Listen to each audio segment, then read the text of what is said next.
Aloha, my name is Connie Wilson. I am admissions counselor here for the University of Hawaii Manila. Today, we have a Warrior webinar, and this is a prospective parent Q&A session. So I do want to allot most of the time for any parents to ask any questions that they have. Again, we'll be asking them through the Q&A function. So if you've never used Zoom before, hopefully you have, but if you haven't, if you use your mouse and you hover towards the bottom of your screen, you'll see, where you can mute, unmute yourself, show your video, perhaps. You might be able to see chat function, leave button. There's also a Q&A tab that will have little message bubbles. So if you click on that, you can type in questions that you have. You can see any questions that have been answered as well. So if you have a question and you see a lot of questions are answered, maybe look through the answered questions to see if your question has already been answered there. But if not, then go ahead and type it in the open questions. Before we get into the questions, I do want to briefly go over, our quick facts document, just because I think a lot of questions will come from that. It's going to go over admissions requirements. So I'm going to go ahead and share my screen, but definitely just start typing in any questions that you have. And then after I'm done presenting in about 5 minutes, then the rest of the time I'll be answering questions for you all.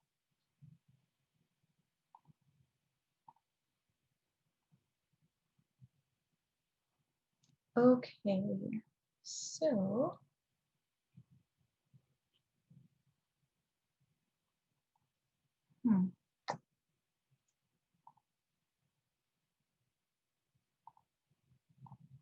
okay, there we go. So hopefully you are seeing this Manoa quick facts. So I'm just going to go over here and start presenting. So if you cannot see it, let me know, please. Okay, so the University of Hawaii Manoa, we're a medium-sized school. If you're wondering about our enrollment numbers, we are just under 18,000, as you can see this figure here. This includes both graduate and undergraduate. Our undergraduate numbers are around 12,000 students. And then typically our incoming freshman class can range. It can be, about 1,800. It can be about 3,000. So it really just depends on the year, but that's the range of our incoming freshmen. Our campus is 320 acres. So for those of you that are in California, as my colleague Amber says, our campus is 2 Disneylands put together. So that seems like a lot, but it's actually very walkable. You can walk from corner to corner in about 15-20 minutes. So it's fairly walkable. If you're wondering about our student to faculty ratio and, do the graduate teaching assistants teach all the classes, or is it mostly the professors? So I can answer that question as well. That's a big one that comes up. So the size ratio, that depends on, what year you're in and what classes you're taking. Typically, freshmen and sophomores, they have to take the gen ed classes, the lower division prerequisite classes so that they can take the upper division electives. So you can't just jump into molecular biology, you have to take Bio 1 first, right? So in those lower division classes, those tend to be bigger lecture classes that can hold, small lecture sizes might be about 40 students, while large lecture sizes could be up to 300 students, but no more than that. So yes, your lecture would be once a week, meeting in those large lecture classes taught by the professor, but then twice a week you would meet with about groups of 20 students or so in labs or discussion groups, and that's also a class. Those classes are led by graduate teaching assistants, and so you get a combination of both.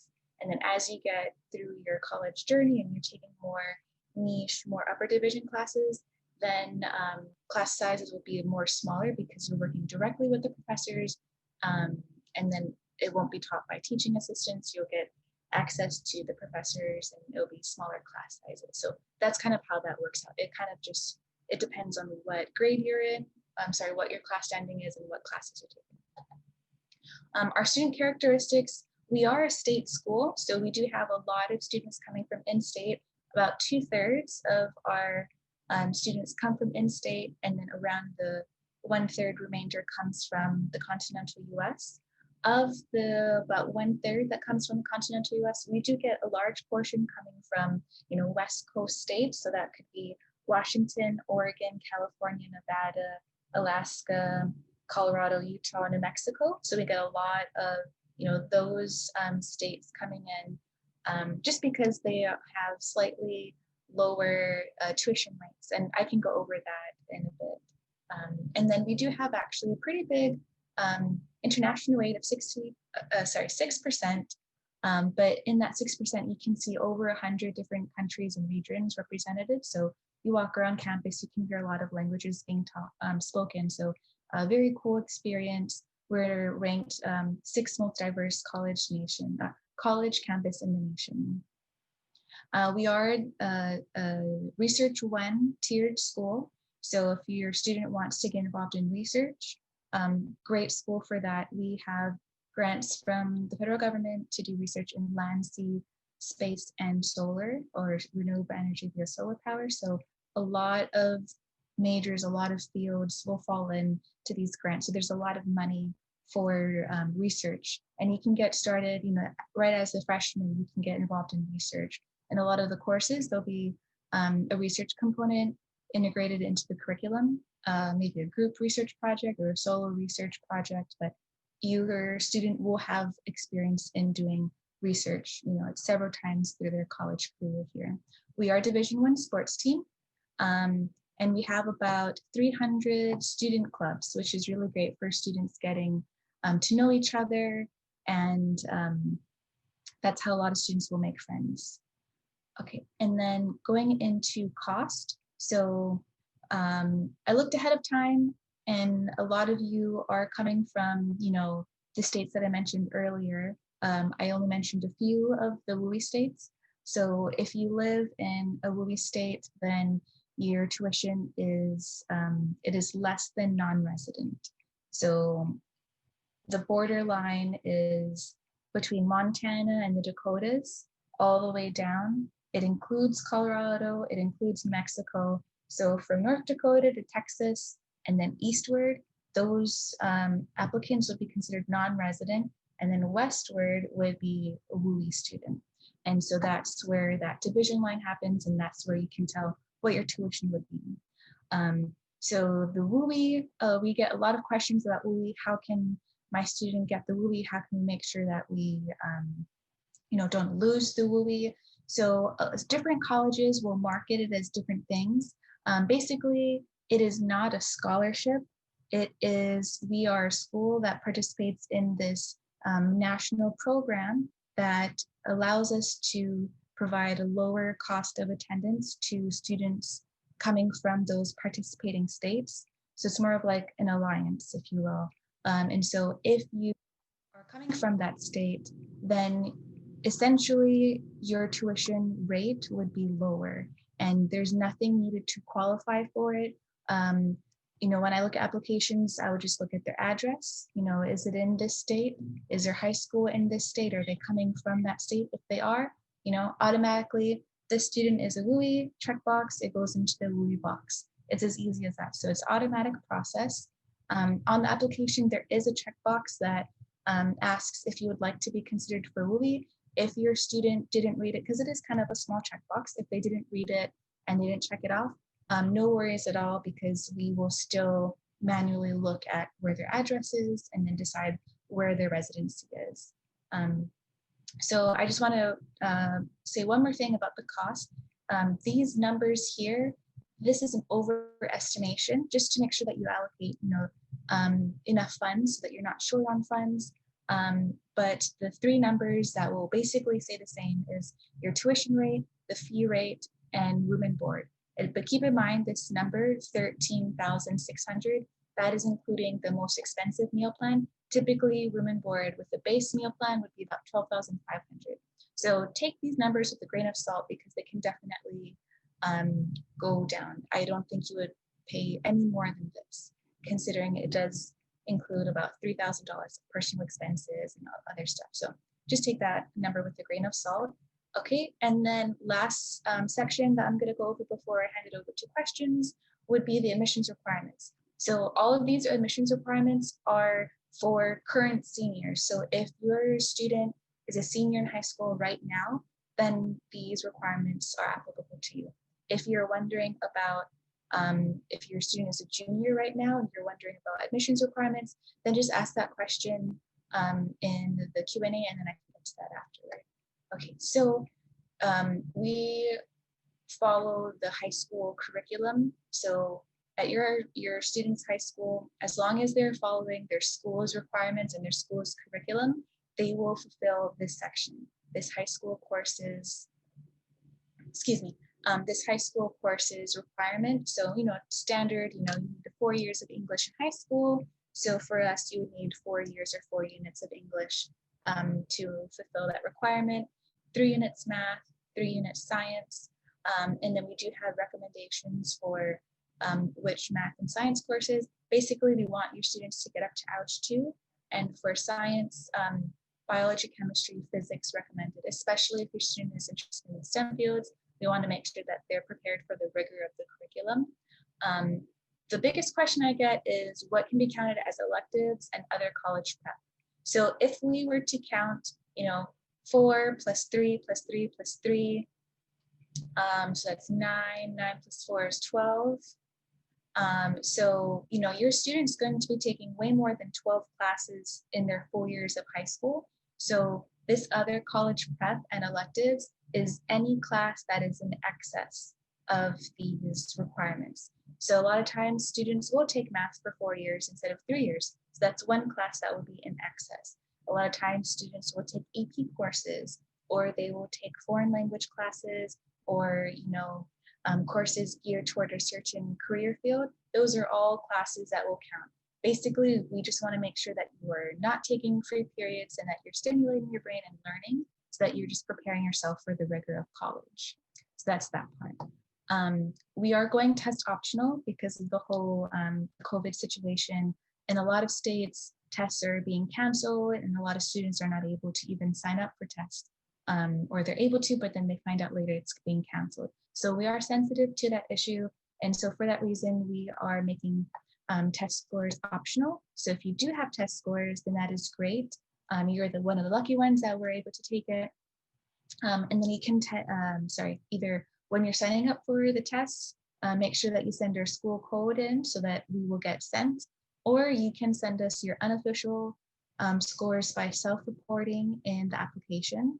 And then if you are accepted, then we would provision or just require that you send us an official score just to verify that, because we use that as part of your admissions determination. But if you don't have test scores and you don't send them in, then you don't have to worry about it. It will not be counted against you in any way because we are optional for testing.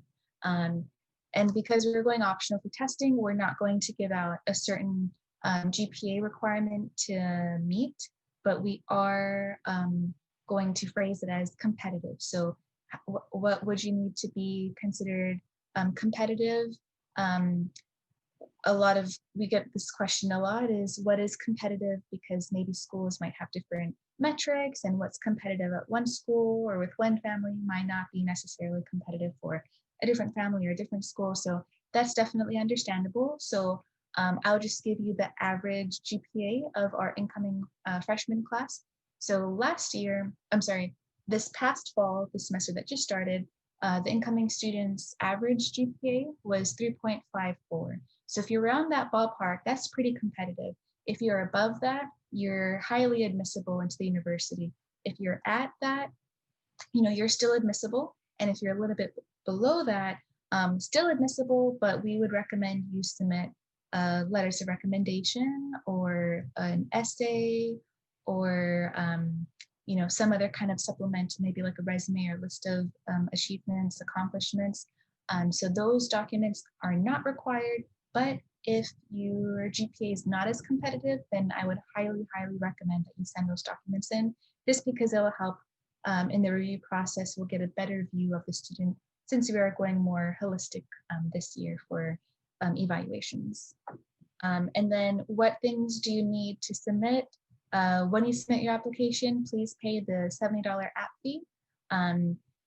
There is a self-report section, so please have your student have their transcript with them so that they can easily just type in what classes that they have rather than having to recall it from memory. A lot of errors can happen that way. And then if they do have personal statement or letters of recommendation, they can also upload it into their app file. What if your student have already turned in the application? That's perfectly fine.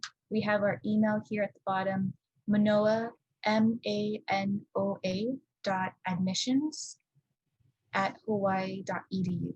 So you can email us your application or your student's application. Letter recommendation or their essay. And then timeline. So our application already opened. We got, we're getting a lot of applications every day. And so there's 2 deadlines. One is a priority deadline of January 5th, and the final deadline is March 1st. Personally, I would recommend that you apply and submit the application in before the priority deadline. So start submitting them now, just because the processing time takes about 4 to 6 weeks. That's around, a good ballpark of when you can expect to hear back from us with the decision. And so if you were to apply now, that would give you several months before the scholarship applications are due in January, February, and March. So if you want to make sure that your student can apply for your Manoa scholarships, have access to the Manoa scholarship database, then definitely you would want to apply either to meet the priority deadline or before that. So also when you submit your application and you're accepted and you submit your FAFSA, we have an application to connect your FAFSA with. So the financial aid office handles FAFSA, we handle the admissions. When the financial aid office is receiving the FAFSA reports for each student, maybe student X, they'll pull this, look at student X in the database. Is the student accepted yet? If they're not accepted, that student, they won't be notified about their financial aid package. You would need to be accepted for that. So just to make everything kind of more smooth and more easy and be ahead of the deadlines, better is earlier. And then, so that's all I'm going to say. That's all the presentations. I will leave this up just if you want to take notes on anything or take a screenshot, but I can provide the link later. But right now I'm going to go over the rest of the questions. So let me just make my screen bigger and then I'll go over questions. Okay. So question, my daughter would be traveling from Indiana and would be an out-of-state student. If she stays year-round, comes this summer, gets summer projects, can she be considered in-state starting sophomore year? Okay, that is a good question. So to establish residency, you would actually need to be less than full-time student and be living in Hawaii for 1 full calendar year while being less than half-time student. So that would be taking 5 credits. Typically, 1 class is 3 credits, unless you're taking a lab, like a biology 1 lab is 1 credit. So if you were to take the lecture and the lab together, that's 4. So that's fine. Half-time is 6 credits. So if you were to take 5 credits and under, you would be hitting that threshold where it is okay.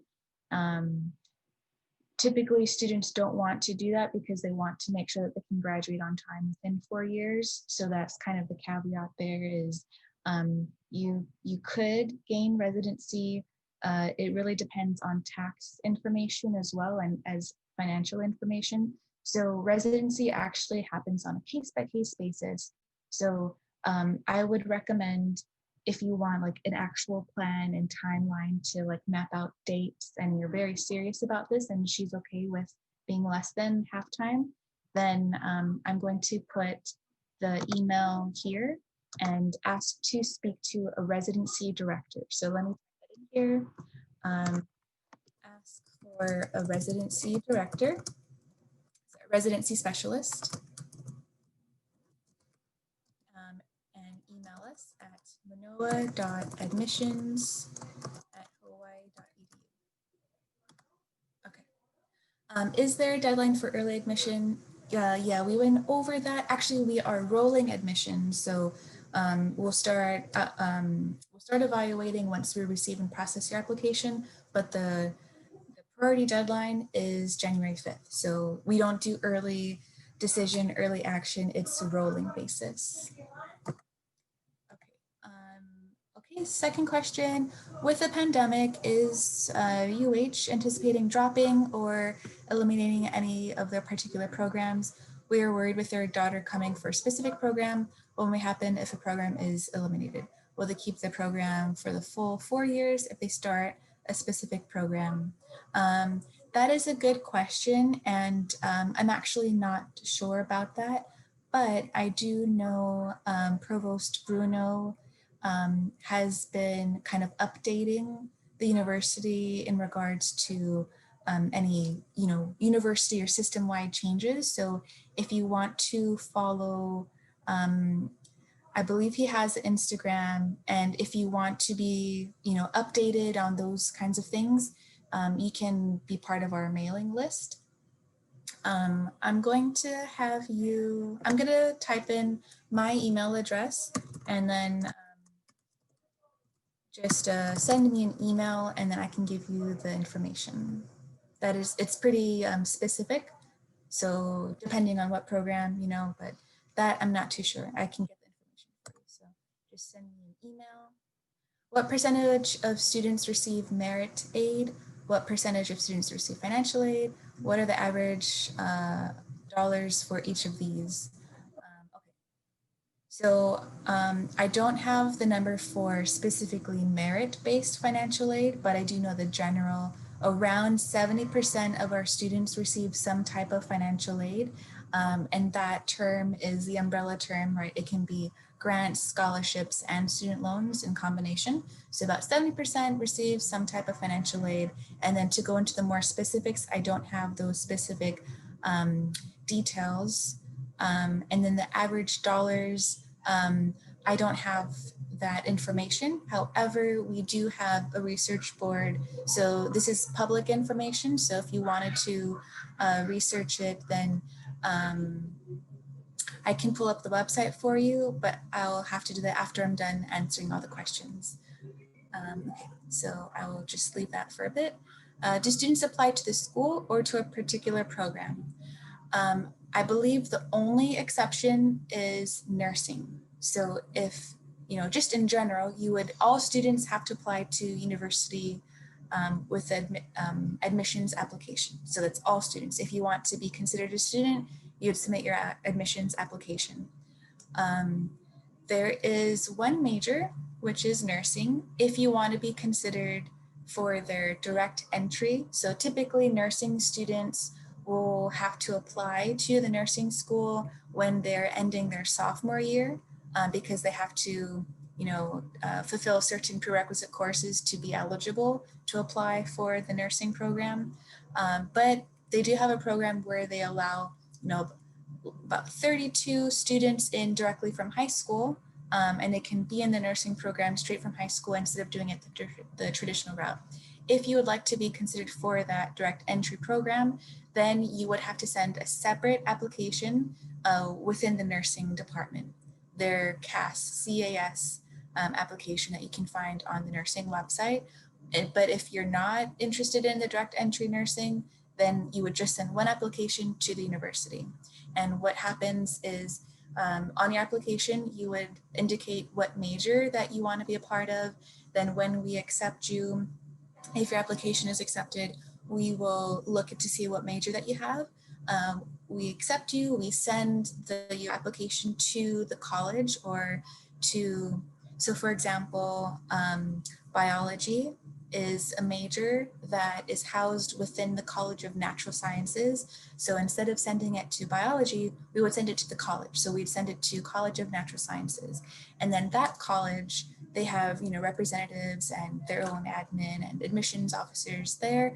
They will determine, the advisors will determine, does a student meet the entry requirements Or is this major an open admissions major, meaning there are no requirements, there is no minimum class standing. Some majors require you to be sophomore, some require you to be junior, some require that you take their first foundational course, like for example, communications.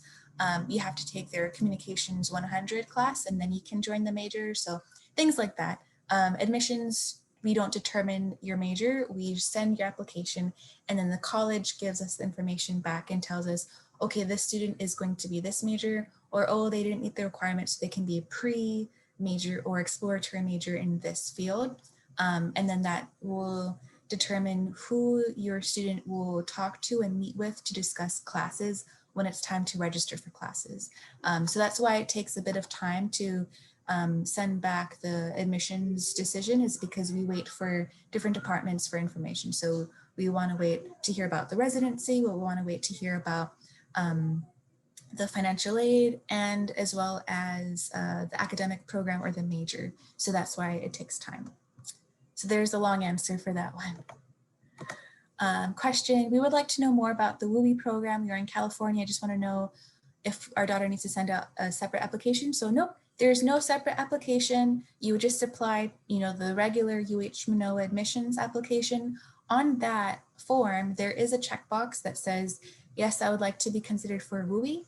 You can check it off. You don't have to check it off. We will manually make sure that every student is coded correctly. So we would look at your permanent address that you list. We would look at the school records, the high school address as well. And if it is within a WUI state, then, check this is a WUI student, and I'll just route that application into the WUI box. So it's a very fast, easy process. And if you, so there's no way that you can lose this WUI because it's not a scholarship. It's a tuition program. It's a reduced tuition program that we are participating in. So you cannot lose WUI. There's no minimum GPA to meet. There's no restrictions for majors or anything. No restrictions, no requirements, just be from that state. And you can have it for all your undergraduates. They just changed the requirements. So your first undergraduate, and I think now your second bachelor's, they will allow you to, but definitely your first bachelor's. When is the best time for students to conduct campus visits? Also best resources for scholarships for mainland Hawaiians. Okay, so that is two different questions. I'll answer the first one. So campus visits. So actually our campus right now is not open to the public. It is just open to the students who are living on campus and who have classes on campus.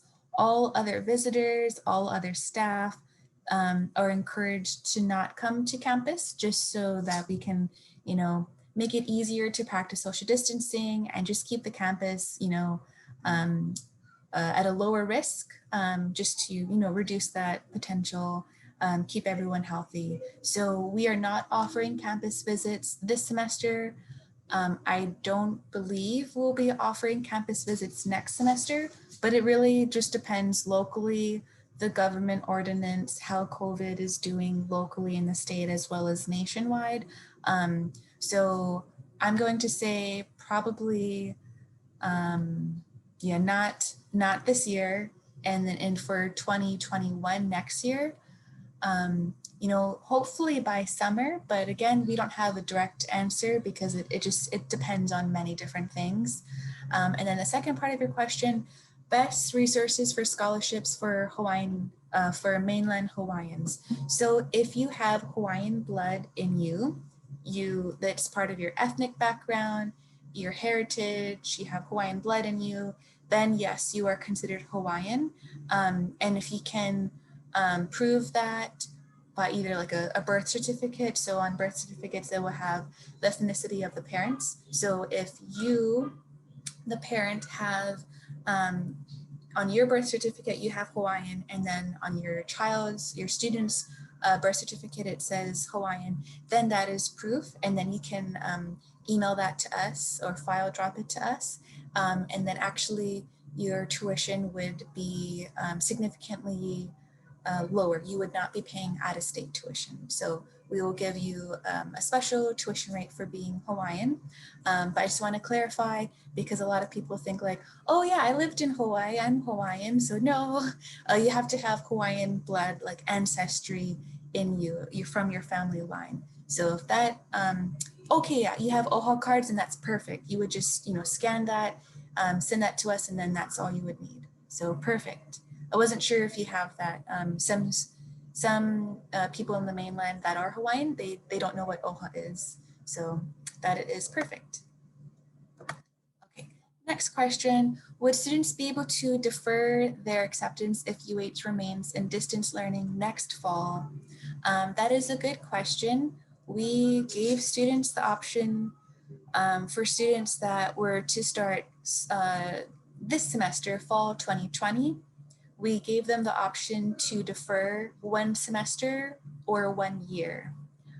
So for your question about a student applying to fall 2021, if they will have the option to defer, I don't believe so. But that decision will come once we know more, next year how everything with COVID is happening. My personally, and this is just, my personal guess, I would think that we are going to start, a little bit more of a normal pace next fall. That's my hope. But if it doesn't happen, then the school will decide accordingly. But that decision won't happen until, several months from now. But that is a good question. We were pretty flexible with how things happened for the students this semester, fall 2020. So I imagine we would still have that same level of sensitivity, understanding, and flexibility for the next class, but it just depends, if we're in a better position then, which I hope we are. Okay. Next question. Are students able to test out of lower level courses with high AP scores? Yes, they can. So we actually have an AP scores sheet, and you can just Google it, UH Manoa AP scores, and it is a PDF, and it will show you for, let's say, AP English. It will tell you AP English test. Next column will have the minimum score required, and for what Manoa class you would receive credit for, and which scores basically will give you what credit for what Manoa class. So it's very, very useful. Let me just get that for you. So I'll put that into the chat and I will answer. Okay. So I put it, so if you have the same question, just go to the answered questions tab, scroll all the way to the bottom because that's the most recently asked question. And I did put the link in there. So we have that for AP and IB as well, if your student is in the IB course. What are the chances for out-of-state students to enter into the direct entry nursing program? That is a good question, and it is actually the same chances whether you're out of state or in state or even international. There's no, there's like not a quota for like, oh, we need this many in-state students, we need this many out-of-state students. The university doesn't do that, and nursing does not do that either. So the chances, because they are able to take for freshman students, they're able to take around 32 to 36 incoming freshmen into the nursing program. So the whole cohort is going to be less than 50. It's going to be like 45. Sometimes I've seen 48 students in the cohort. And so there's the traditional way and there's the direct entry. So let's say that their students started right now, 2020, right? Just to make the numbers easier. So let's say that they accept 32, we'll make it easy, 35 students for fall 2020.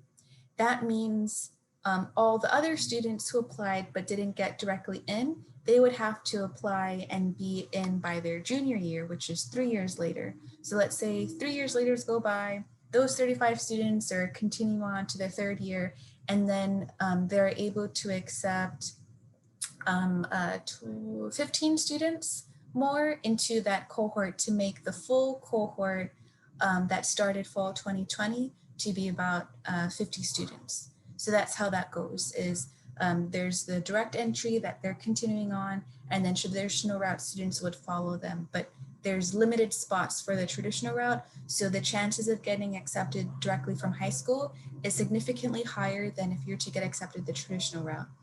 Because the traditional route, they receive like over 300 to 500 applications, but they can only accept 12 or 15 people. Same thing with the direct entry, but it's 3 times the amount of students that they can accept. So I would definitely recommend, if they are interested in the nursing program, especially this year, definitely apply to Manoa, and then also apply to nursing. And then I will put the link here, the UH Manoa Nursing. So they have a lot of resources on their website. So 2 seconds. They have a lot of resources on their website, and I'm going to link the high school direct entry. There is a specific advisor that you can meet with or email if you have any questions, but this is the website. I would look at the website first to get all of your questions answered, and then it will actually tell you how to apply, and it gives you step-by-step. So use that resource here. It is now in the answered questions tab. I provided the direct entry link there for you. So it will explain, how many letters of recommendation you would need. How nursing is also going test optional. So what is great about, applying for admissions for fall 2021 for nursing students is that because the university went test optional, nursing is not requiring test scores to be considered into nursing when normally they are.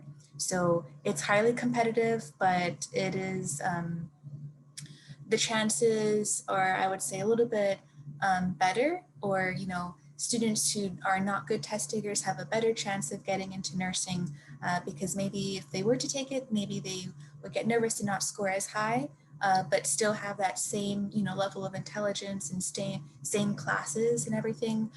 So their test scores will not be counted against them, and they're actually, they will not use your test scores at all in their evaluation process. So if you do send test scores in, they would only use it for data purposes. So they will ignore that. They won't consider that at all for admissions into the nursing program. But when like US World Reports ask, what was the average SAT score for the class that you took in, then they will pull that data and give it them. So that's the only way, way that test score would be used for this year. So, they said that mostly they would be looking at the achievements in the classes that you've taken. If you have any practical experience, like with like at hospital clinical, if you were to volunteer, that's what I was looking for. So if you did any volunteer work or something to show that you have a little bit of experience in the nursing area and you are sure, like, yes, this is nursing that I want to do. So if you can kind of have classes or volunteer work to kind of back that sentiment up, then that makes you a stronger applicant for nursing. So this other question is related to nursing. Hi from Japan. I know the direct entry nursing is competitive. How would selection of required classes work if she gets accepted to UH but not the program? Okay, yeah, so whether students are in the direct entry or the traditional route, they would still be taking the same classes because you need to fulfill those prerequisites in order to take the higher upper division classes. So they're not going to let you take a pharmaceutical class or a class on the psychology of pharmacology is one of the classes in the nursing school. You cannot take that if you haven't taken biology or OChem or those regular chemistry courses. So you would still have to take those same requirement courses. But if you were directly in the school, your acceptance into the program will not be dependent on how you do in those classes. The traditional route students, their grades would determine their acceptance. But to stay in the nursing program, you do have to keep up a certain GPA. I don't remember what that GPA is, but it is possible to be dropped from the nursing program if you do not keep your GPA to their standards. So even if you are in the freshman admit, that's very great achievement. Congratulations. Very selective. So that's really great, but like, don't relax and be like, okay, good, I can just coast my way. No, you still have to work hard and maintain that GPA. Otherwise you will be dropped and your spot will be given to another traditional route student. So just keep that in mind. It is a very great program too, because incorporated into the curriculum, you'll be meeting with doctors, you'll be working with them. So that's why they have to keep the cohort small, is that like, I think groups of 4 or 5 students are paired with a doctor in a certain department. So they do OBGYN, neonatal, emergency, geriatrics. They do a bunch of different ones, and you rotate through different clinicals while you're an undergraduate. You do lobotomy while you're an undergraduate student. So you have really good practical hands-on skills. If our child has applied with priority admission, when would acceptance notices start being sent? Preferred. Okay, yes. So there are 2 applications that are circulating. One says preferred, and that application asks for the same amount of information, but it is less pages. The other application, just the regular application, it still asks for the same information. The preferred application is a bit shorter, I believe, because it doesn't ask you to self-report, certain things, and instead they'll just look at your uploads that you downloaded or that you uploaded. But in terms of content, there's no real difference. And then in terms of getting an admissions decision, because we are rolling admissions basis, there is no real difference in the timeline of when you would get your acceptance if you were to be preferred applicant or a regular applicant. So if you did receive a preferred application, so if you do get a preferred one, same timeline as the regular one. It's just based off of when they submit it. So it just depends on the day or the time that they submitted their application. And the typical timeline is about 4 to 6 weeks. If you wait till around the final deadline, so March 1st or later, then that's like peak time, and the timeline can extend. It could take up to even 8 weeks too. So I would just be very sure and submit it as early as possible. Okay. Do you weigh GPA based on AP or DP classes? Yes, did not mention that, but thank you. That is a very good question. So whatever GPA that you do have, we will accept the cumulative weighted GPA. So any AP scores that kind of boost your GPA a bit, we will consider that GPA. My daughter is interested in sports medicine. What would she major in for her undergraduate degree? So if you're interested in sports medicine, there is the KRS program, and there's different tracks. So sports medicine, if you're interested in being like going to occupational therapy or physical therapy, or if you're interested in more of the educational route, they have those different tracks within this degree. The acronym is, it's KRS, Kinesiology, Rehabilitation Sciences. If you wanted more information, I'm just going to do a quick Google search, UH Manila KRS, and I get their website. So I'm going to just copy and paste this link for you. And then you can read more about the program there, and you can read the different tracks that they have. So that link is there. Alrighty, so great questions. Any other questions about anything? We do have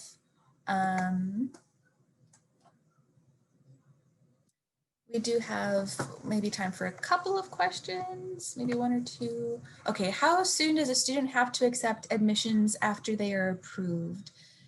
In your acceptance letter, you will be given the deadline to commit. Typically, I believe May 1st is the National College Commit Day. This year it was extended to June because of COVID. Not sure if it's going to also get the extension, but typically May 1st has been every year our commit date. It is a soft deadline though. Yeah, typically May 1st. And when you do commit, you would need to submit your tuition deposit, which is $200. Good question.